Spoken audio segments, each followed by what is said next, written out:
Presented by BMF Recording Studio, Patna।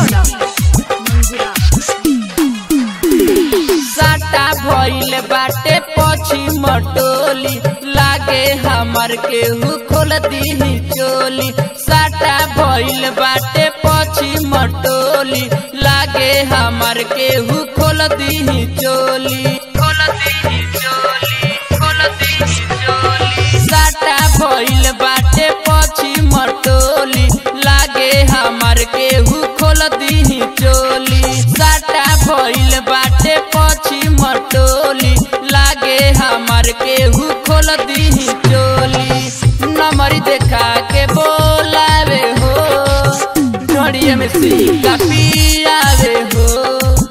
Number देखा के बोलावे हो, ढोड़िए में सिक्का पियावे हो। Presented by BMF Recording Studio, Patna। देखे हजरिया बोलावे पजरिया, कोना में लेवे चाप हो।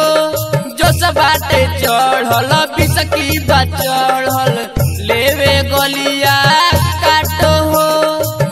लेवे गलिया काटो हो।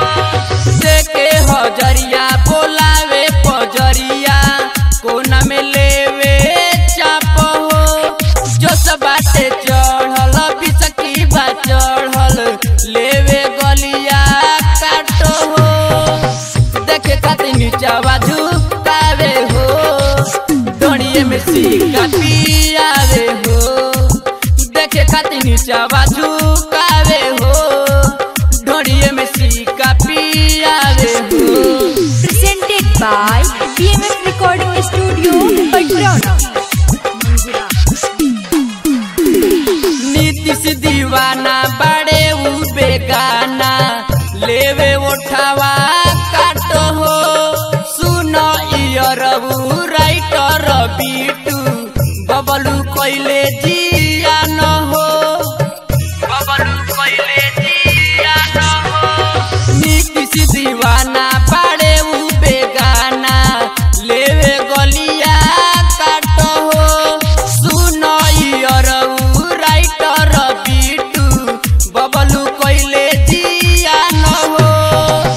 हमरे ला जोश जागावे हो, ढोड़िए में सिक्का पियावे हो।